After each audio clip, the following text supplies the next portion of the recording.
So now, please welcome the official, non-official, non-sponsor of the Savannah Bananas, but a big fan.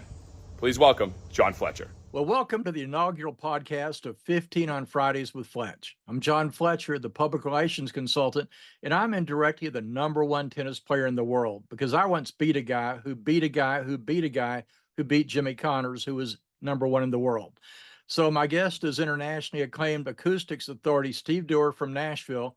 Steve and I met when we first prepared as a doubles team at the City Tennis Invitational in Nashville almost 30 years ago. He's one heck of a tennis player, also technically, indirectly, the number one tennis player in the world. And he owns and operates Steve Durr Design in Nashville. Steve's worked with such artists as Lenny Kravitz, Willie Nelson, Alabama, and Kansas, and he's built studios for Disney and audio systems for NASCAR. My favorite project is how he installed a new sound system and served as technical director for the Indy 500 for 10 years.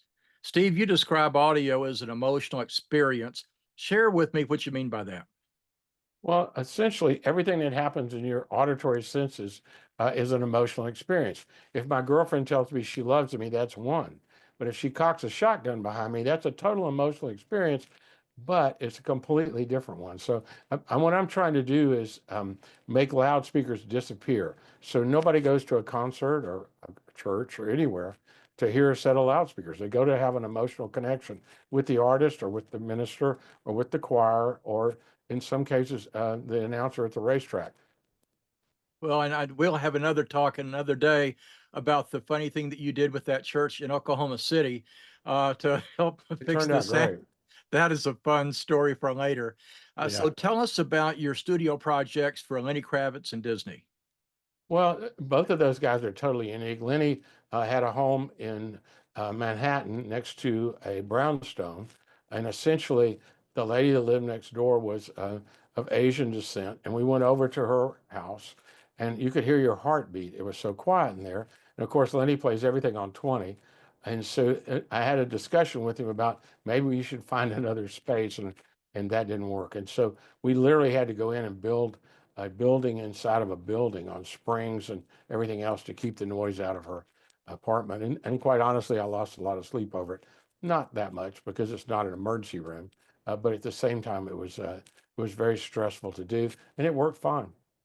Well, one of the great memories I do have is when you invited my son Drew and me to go to Bristol, Tennessee for the NASCAR race. And you had us down there. You were doing the gentleman start your engine sound. And then we were up there in the owner's suite for the whole race. So tell, one of the things that happened there, you knew the name of every small person. I mean, everybody knows the name of the owner of the track, but you knew the name of every small person. Tell us why that's important. My father taught me a long time ago that nobody remembers what you say, but they always remember how you make them feel. And so I've always celebrated everybody's life. We all got our stuff that we should do and shouldn't do. We all have our issues, but everybody's got a story to tell. And most of the time, if you give them a chance or put a smile on your face, they'll share things with you and you learn a great deal. Tell us about you. You worked with 9 different NASCAR tracks over the years, plus Indy and some football stadiums. So tell us about that. Those are some pretty unique venues. They were, and what happened there was, I've been a recording engineer. I've made a lot of records, worked in a lot of studios, and had designed a lot of recording studios. In about 1990, when Pro Tools and the computer world came out, essentially nobody needed a studio anymore. They could literally make records on their kitchen table, and they didn't need musicians. That's the whole story, is the way it went. And so, fortunately, because I had done a lot of live sound with Billy Joel and a lot of famous artists growing up, that I was able to take that experience and translate that into race cars and things that I truly loved.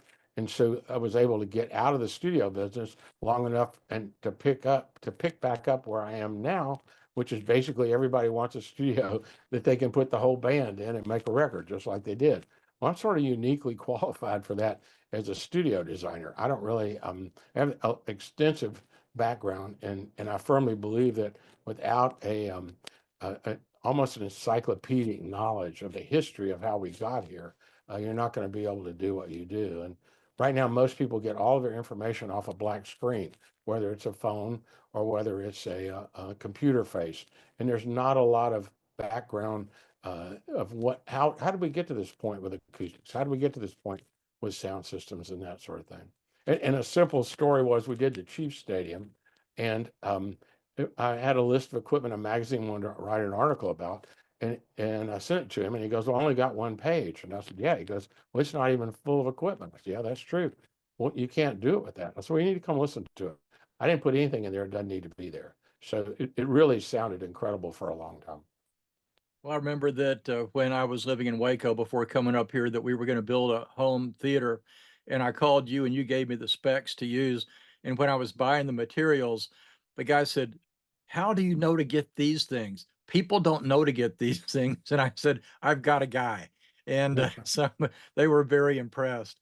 Well, tell Uh, us about, I mean, the Indy 500 is as prestigious a venue as you can get. So what yeah. intrigued you about it? And I mean, I read a 16-page article about how complex it was. Tell us about it. Well, in all sincerity, it's a childhood dream to work there. And in the 60s, I was a really big Indy fan.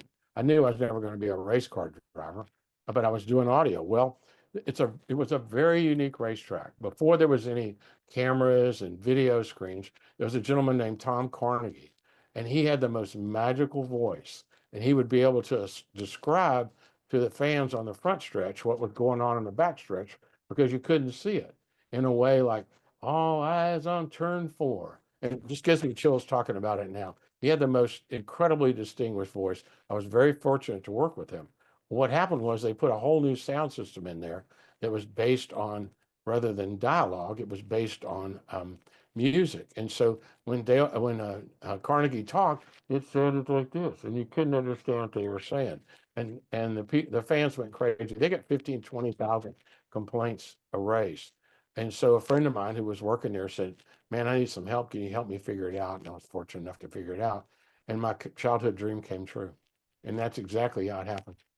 Well, the article talks about that there were 7 different kinds of construction at that venue. From some of the areas were wood benches, some were Sure, grandstand metal, some were concrete. Tell us sure. how you had to work through all that. I mean, that's like a nightmare, isn't it? Not really. Essentially, what happens is that the front stretch has bleachers all the way up on one side, and then a building, the pagoda, and all the other bleachers. So this front stretch was more of inside of a building, and so the adjustments that I made, and the speakers that I'd made in that space in the front stretch, where there were buildings on both sides, was completely unique compared to the other rest of the racetrack, which had no buildings. So essentially, other than the front stretch, it was outside. So all I had to know was the same thing I know when I go and work in a cathedral or a church. If you don't put sound where the reflections are, then obviously you don't have a reverberant field. If you can aim the speakers where the people are sitting and not on the walls, the floor, and the ceiling, it doesn't matter how hard the surfaces are in the church or any other space for that. I was very fortunate to be able to do that at the Library of Congress. Essentially, the voice dialogue travels exactly like a flashlight. And ironically, the speakers were aimed at the seating area on the racetrack in the front stretch, and we couldn't hear anything at all. And so we went up on the roof, we could hear just fine. And what was happening is the heat from the racetrack was pushing the sound waves up. And so we aimed the speakers at the soundtrack at the racetrack, and now they've been up right into the stand. There was a lot of stuff like that. Well, so tell us more about the Library of Congress. I mean, that's got to be one more of those bucket list projects. It was pretty crazy. Uh, yeah, we designed all the acoustics and sound for the Library of Congress Conservatory of Film and Music. And it was an incredibly 5-year long project, which was an incredible learning experience. And it was also a real honor to be there. Well, I remember that I brought you into Waco. There was a special project, and it was a musical venue indoors, a performance hall. And you were talking to the guy, and he had this big budget to spend, and you said, "You don't need to spend all this money. If you would we could rework your speakers, and we could recondition your amplifiers, and you could get out for like $25,000 or $30,000. But he had a big budget, and he said, "Well, if I don't spend all this, I won't get a big budget next year." And so you were showing him what he could do for 25,000 instead of 200,000. Well, 99%, I'd say 95% of the issues with any sound system, it's in a church, in a stadium, I don't care where it is, it's just like Eric Clapton can take a guitar from Sears and make everybody in the room cry because he understands how to play it. And I don't play instruments, I don't play drums, I don't play guitar. And so my emotional connection and my talent is understanding how to interface those speakers into a room. That's what I've spent my whole life doing. And so in his case, he had the right stuff. It just somebody didn't understand how to tune it or tweak it or balance it in that room. Unfortunately, a wealth of features breeds a poverty of skills, and that's gotten to be just ridiculous in the last few years. Well, and so I guess one of your stories that I love the most was you had a very unique experience with Paul McCartney in Las Vegas. No, When it you was built in that. Tell us Indianapolis. about It was in Indianapolis. Indianapolis. Tell us about Yeah. that. Well, there was a building in Indianapolis that was getting constant complaints about the audio, and it was written up, the sound for concerts, and it was written up in the newspaper and all this other stuff. And so I went down there and looked at it and listened to a couple of things and went to a couple of concerts, and sure enough, the whole room loaded up with all these bass frequencies. And so I went to the guy, who was a really sweetheart guy, and said, "Look, I can fix it. It's going to cost you a whole lot more for me to fix it than it is for then it's going to cost you to actually fix it. It's going to cost you more for me. I'm going to be the most expensive part of the project, and you don't have to pay me if it doesn't work because it's so crazy. I don't think you can possibly believe how simple it is." Well, I figured out what was happening. They were pushing the bleachers up against the back when they had a concert, and like some kind of rock concert, and the energy was going through the slots in the seats and bouncing off the concrete wall behind it, coming back out. So I was able to put some material up on the back of the bleachers and stop it. Well, the first concert was Paul McCartney and Wings. And so they wouldn't let anybody in. Of course, it was real serious. It was dead dark. I couldn't see a soul. There was no lights on stage. This band came out and they played this, like, just funky kind of rhythm thing. And I was way up in the top of the stadium. I'm the only person in there except for security. It sounded incredible. And I screamed out, "Wow, that's unbelievable." And I started cheering and applauding. McCartney leans in the microphone and goes, "I love an audience of one." It was really quite funny. I never talked to him. I never said a word. I've heard he's a really wonderful person, but it was such a shock at how good the concert was. And that night it was really unbelievable. And the papers went on and on about the magic that happened. The magic was 45 pieces of pegboard, but it worked. Well, we're winding down, Steve. Sure. You had three artists that you said had the most pure voices. One of them was Paul McCartney, Yeah. and you told me that. Tell us who the other two were.